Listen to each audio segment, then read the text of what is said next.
Hey, Kings of Dragons, Ranking 551, and we are back with another type of basketball video. Now, normally I do not do this unless it is Michigan videos, because that's the fan base that I follow and break down the teams that I'm following, basketball and football. One thing I will say, though, guys, is there's a bitter taste in my mouth as of right now. And what I mean by that is I don't give a flying F about Michigan hockey or baseball. I personally believe that if someone were to go around every campus on the United States, of all of their Rutgers, Michigan, any like football college or basketball college out there, and they were to ask what two sports are probably the most important is the basketball March Madness tournament and the NCAA football tournament, Final Four. Like the Frozen Four is okay. I mean, it will leave a bitter taste in my mouth because I did say on a video, I don't know who's going to win first, Juwan Howard or Jim Harbaugh. Looks like as of right now, Jim Harbaugh is the better guy because Juwan's team is imploding on him with Hunter Dickinson and Kobe Buffkin and a bunch of other guys leaving. But that's a different story for another time. This one's all about UConn basketball. So yes, guys, it took me 10 years, but I finally won a bracket pool. I'm not going to tell you how much money I won. That's my business and stuff. But I will tell you this, that there were a lot of people in it. And but I'm not going to tell you how many people. It was a $20 pool buy-in. Usually you pay 20 and then you get all that money in total. So I'm happy I finally won. It took me 10 years to win, who I ride with, ride or die. Um, couldn't win one in 2013, couldn't win one in 2018. Didn't make it this year, so I chose my boys UConn and stuff. My friend goes there. Two of my friends go there, my friend's going there next year to play football. So I'll probably go watch one of his games and stuff, which is awesome.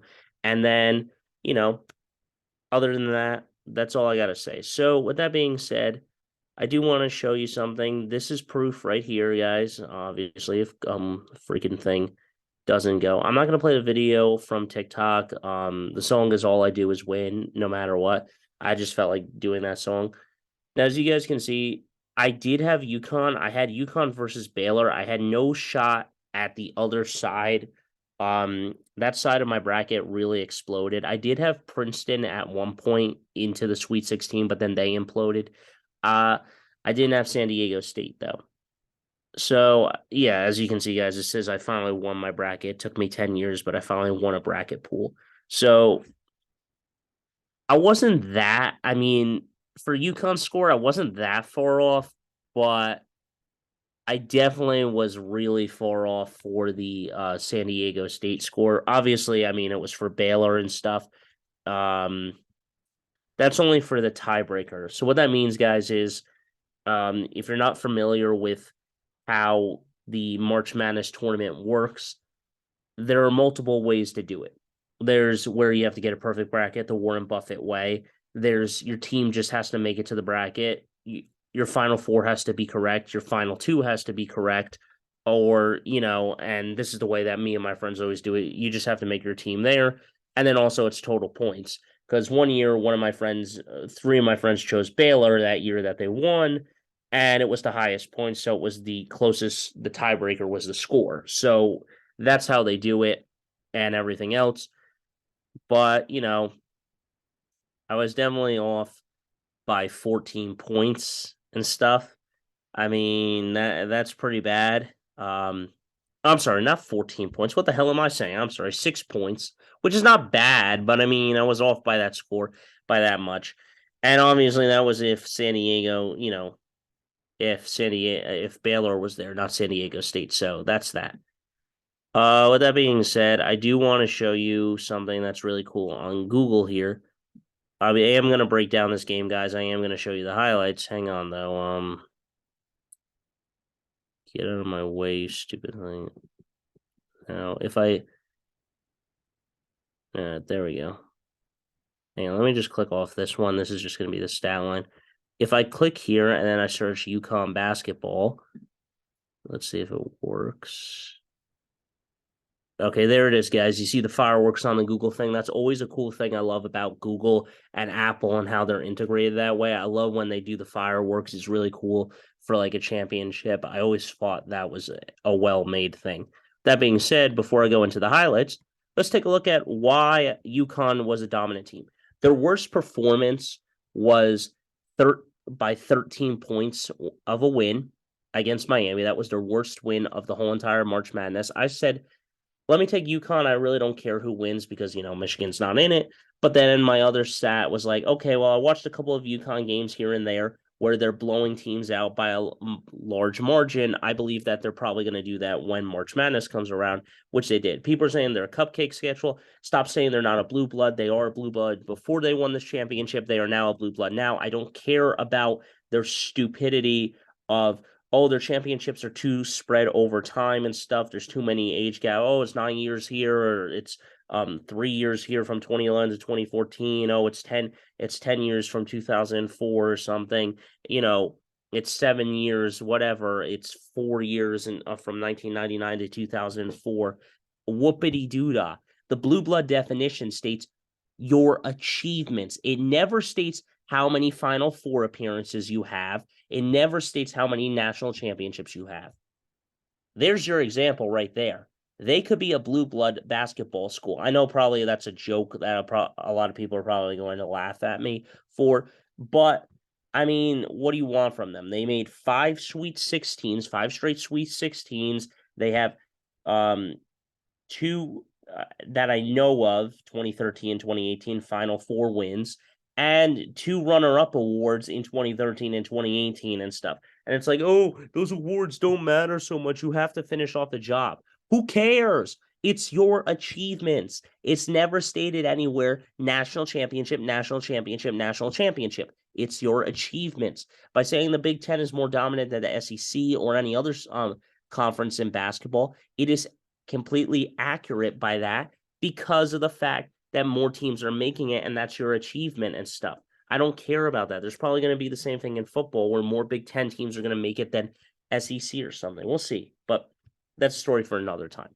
I digress. The point is that UConn was so lethal. Their defense was incredible. In this game, 11 minutes, San Diego State cannot find a basket. It was Gonzaga 2.0 at one point because they kept breaking shots. They kept missing. It was incredible. I mean, they did get it down to 8, but then UConn accelerated and got it back up to 17 into a double-digit lead. So these are their lead scorers. Butler with 13, Trammell with 13, Johnson with 14, Lee with 7, and now we'll go to UConn. Now, obviously, Newton did really well in 19.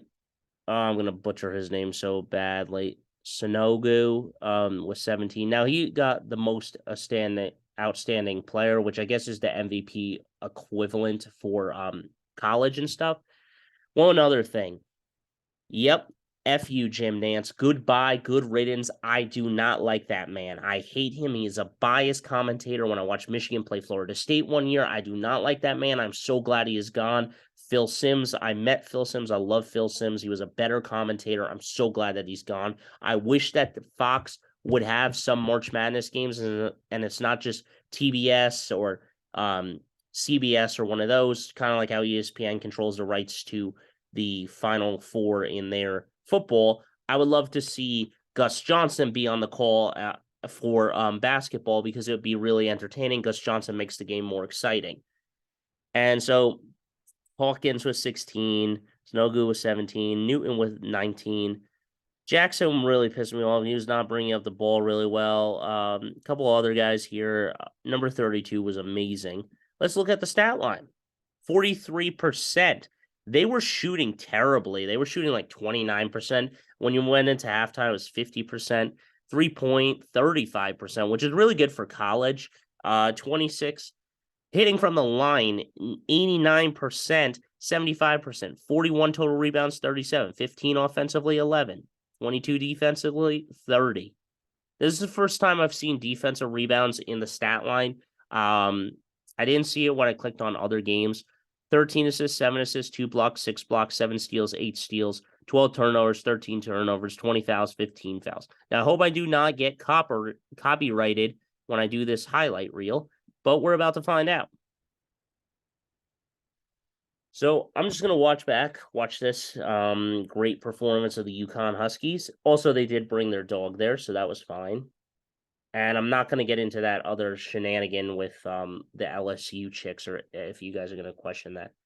Beautiful shot there by number 24. Bang! Hawkins. I love it. I mean, that was a great shot there. But then, San Diego State gets right back into it, kicks it off to their guy, and heat check, three-pointer, bang. I made a couple of heat checks when I used to play basketball, but, it is what it is. Another one in the corner, three, just elevates. He's able to get over that guy and elevate. Sometimes you have to elevate. You can't do, I've already lost the ball there. Gives it right back. Post. Goes up. All right, now, let's go back on this play because I do want to talk about something that happened later in this game. I don't know if they'll show the highlights, but I do want to talk about that. So right here, when he has the ball, I don't know. Let's use pink. I don't know. It's like April. So anyway, right here, when he has the ball and he turns this way to get a shot. Here's the problem. Later in the game, I'm use purple now. He switches to this side and cuts to his left hand, making a harder shot going to this side of the basket. I'm like, what are you doing? Get an easy bucket. Why are you trying to make the shot harder than it needs to be? So, it's just ridiculous. Look, he spins, he's out there, he goes, spins away off the guy and gets an easy bucket. I don't understand what he's thinking. Look at this trap defense there. Boom, back down, boom. And somehow he still gets it over the big 6'8" dude. My goodness. Oh, hello there. That looked like a foul. Yes, good shot there by Jackson. 8-6. I know this is probably going to be a longer video, guys, but whatever. Oh, a spin around and a rattling around. Doesn't have to be pretty, just has to go in. You know what I mean? Lob. Oh, get that out of here. Don't try that with me. And it goes UConn's way. Beautiful rebound there. Give me that ball, he says. Give me that. Oof. Give it on again, and look at this. He sprints through, and he gets it. Beautiful, easy bucket. Good D there. Swarm. Strip ball, let's go. And they're off to the races. Oh, and he got tripped, that guy, and he got fouled. Jackson. What? That was a dangerous pass, but still able to get it. And then I think he hit the too small on him. Here we go, number 2, gives it off there to number 32. Number 32 gives it back to number 3. Number 3 goes up. Yeah, man! Number 32 with that dunk. Beautiful play there. I love it. Trying to get it on the Hawkins. Hawkins goes up. Yes! Beautiful shot there. Who's this? Number 2, I think, is Newton. Newton gives it off. Mid-range. Rattling around, but in. A shot. A three-pointer. Bang! Yes, sir. Beautiful shot there. See, they finally got a bucket. They had 0 field goals in like 11 minutes there. That was incredible. You saw it pop up and said 11 minutes, 5 seconds. Ooh, he got bumped there. That should have been a foul and then 1, but it is what it is. As I've said, guys, these refs are horrible in games lately. Woo! What a shot and good transition game. So let me just pause there for a second and let me talk about why refs are terrible. In the San Diego Creighton game, a guy rested his hand on the hip of a player and they called that a foul. Now, obviously in the NFL, the same thing. I think these refs really do need to go back to school because sometimes they're not a player. They can't jump in the game and stuff and call last second shots. No one wants to win that way. It's terrible ways to win. Let them play And then there are times where it's blatant and you have to call it. Yes, I'm that controversial person in myself where I'm like, call it or don't call it, depending on if it's blatant or not blatant. And also if there's time left and stuff, sometimes you got to let it play out. And sometimes you do have to call it. But there are times where you don't, like the Eagles Chiefs game. That was an uncatchable ball. You don't call that. Then I watched the Yankees San Francisco Giants game. That ump was horrible. There were two balls pitched all the way to the left side of the mound, left side of the batter's box and stuff. It wasn't even in the strike zone. I don't know how he called those two strikes. And then a guy also with the stupid strike clock got strike 3 and he was out, and then an ejection by that. But that's for a story for another time. I'm just saying these refs need to be changed. Here we go. Another transition here. Gives it off to number 2. Number 2 says, let me shoot that. Thank you very much, and I'll shoot a 3. Yes, sir. Newton making it rain. He is truly sensational. Big 3 there, and it is good. Up 13. Here we go. Transition game. Get it off to Jackson. Jackson gives it right back to number 3. Bang! And he's got a shot. Like you will not believe.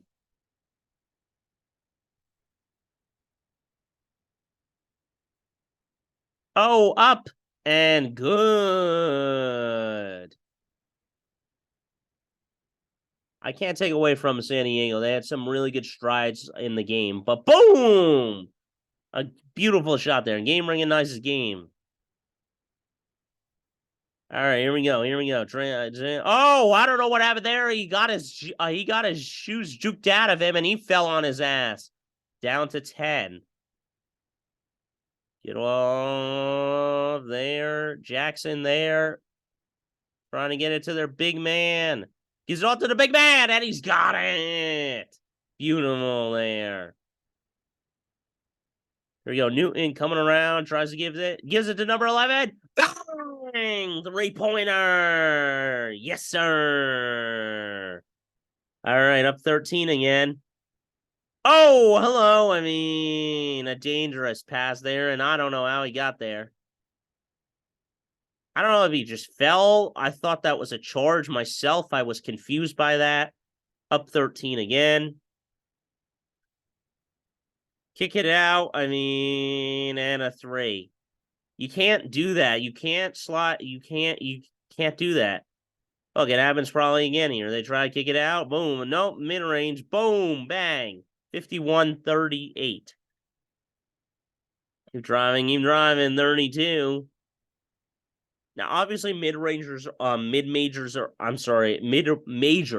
pardon me, lost my words for a second there, are getting better in this game. And they're, it's not just all about the big schools anymore. Beautiful shot there by San Diego State, though. Another one. And that's definitely going to be a thing. And people are saying, and number 3 shoots. Bang! Yes, sir. They're saying everything. And, that was just, I don't know how he got it over that guy. But it is what it is, guys. It is changing. Not all the big schools are getting everything. And, it is what it is. A lot of people don't like that, but I don't really care one way or another. It is what it is. A terrible pass there. That was horrible, and they got it down to 6. Not good there. I mean, not good. 9-0 run for San Diego State there. Oh, Newton. Bang! Can't get it. Oh, but number 21. He was lethal. Man, up 9 and a turnover again. Newton should not be bringing up the ball. I think he's young and stuff. I believe he's a freshman or a sophomore. He should not be bringing up the ball yet. Now, I do think that UConn might have the best chance at repeating. Bang! Hawkins with the 3. Got it up to 8 and got it up to 10. Newton driving there, and he gets bumped. Yeah, Hawkins did miss a dunk in the second half. I thought it was going to be awesome, but he didn't. Scoring drought, 0 field goals. Can't do that. Can't have a scoring drought. Only up 12 now. Only up 12. Still up 12. Gives it over to Jackson. Jackson Jr. Hawkins! And Hawkins makes a good one. Nicely done, sir. And there it is, the final dribble. UConn has won their 5th championship. Woo! So, like I said, guys, I mean, it's tough with these refs and everything. And a lot of people say that this season was the worst thing that ever happened. They said that it was definitely the worst March Madness of all time. And I was like, why? It's the best. There were so many upsets and stuff. It was the best. Finally, there weren't like a clear-cut winner with a 1 seed versus a 2 seed. Finally, it wasn't Villanova versus UNC that year, or Michigan versus Villanova, or Louisville versus Michigan as a high seeds. And it's finally nice to see a different change of pace. I mean, obviously Kansas was the 1 seed last year, and we had 1 versus 8 and stuff. And everyone's like, "Oh yeah, the true blue bloods." Is like, no, UConn's a blue blood. Stop saying that, guys. UConn is a blue blood. I don't know how many times I have to defend some of this stuff. UConn's a blue blood, okay? I don't need you to say it. They aren't. They are. But it is what it is. And personally, some of this stuff needs to be changed. First off, I think the thing for March Madness is that ultimately, I think it's pretty straightforward. There doesn't really need to be a lot that needs to be changed in March Madness. I think that the biggest things that probably need to be changed is that they need to stop hosting it in a football stadium. Okay? Look, I get it, but at times stop hosting it in a football stadium. Here's the problem with that. There are certain seats that go low and don't provide the best visibility. Where if you're in a basketball stadium in Madison Square Garden or TD Bank Stadium or Warrior Chase Center or one of those stadiums, you have a good view from all around, up high, down low and stuff. So I think that is probably a thing that needs to be changed, is that stop hosting them in in football stadiums, because it just doesn't work and stuff. And then also the court is raised and people are falling off it. I mean, if you guys remember from 2018, Mo Wagner, he ran off the court, went flying, stomped on someone's glasses, one of the, commentators' glasses and stuff. But yeah, I'm glad that Jim Nance is gone. I do think that the refs need to get better at what they're doing. But ultimately, what do you think, guys? Was this a well-suited UConn? A lot of people saying it was too much of an easy path. They made it look easy because they were dropping 15, 20 a game. But do you think that UConn needs to step up in a different light, and there needs to be more like competitions and stuff? Do you, and also, do you think that March Madness needs to be changed in any way? Do you think there needs to be a different way, more teams in March Madness? Do you think there needs to be actual 68 teams? Or do you think that the way the format is as of right now is the way it should be? One thing I do think that needs to be changed, though, is region of origin when you pick a team to be in one of those brackets. Because let me just talk about this very carefully. Why the hell was Miami in the Midwest bracket? And then we had, I think it was Texas or some other team. They were in the East bracket. I was like, why are they in the East bracket? They're not even from the East. They're from the West, the Midwest, basically. They're in the middle of the country and stuff. And then I was surprised. I was like, why the hell is this team in the South and this team in the East and this team in the Midwest and this team in the West? It didn't make sense. I don't understand the thing. Now, I think if you're a 1 seed, you get to choose which bracket you want to be in. The 4 1 seeds get to choose. I'm not sure if that is accurate. Don't quote me on that, guys. But yeah, that's all I have to say. So what do you think about that? I personally think that it was awesome to see a 4 and 5 seed, and it wasn't a 1, 2, 3, 4, 5, top seed, like a 1 versus a 1, a 2 versus a 2, or a 3 versus a 1, a 4 versus a 4, or something, along the lines of that. It was nice to see some really low seeded team of a 4 and a 5 playing each other instead of seeing, the same thing that we see every year, 1 versus 1 and stuff. Now, I think the one other problem is that a lot of people are going to have the same problem they did with TCU. Here's the thing, though. San Diego won that. They deserve to be there. And in the end, they did get blown out by 17 points. And everyone has their fair share of blowouts. I played, and it's nothing to write home about, but I played rec basketball a long time ago. I got blown out by 19 in my championship. I lost by 19. I got a stupid runner-up sweatshirt and stuff. I lost by 12 points in a game. I mean, that's not really a blowout. I mean, it's easy to come back down 12. But, I mean, everyone has their, blowouts and stuff. I mean, a lot of people are frustrated. Why is it that always in the national championship there's a blowout? However, I don't think there was in 2013. I think it was a very close game. I may be wrong. You guys will have to tell me. It's been a long time since I watched that game. But other than that, it's been real. So until next time, guys, don't forget to stay radical. I'll see you in the next one. Obviously, the next one coming up is the NFL draft mock draft video. I haven't done one of those in a while. And, with the draft coming in 22 days, I really got to get that one out, and we'll see what happens with that. But until next time, guys, don't forget to stay radical. I'll see you in the next one.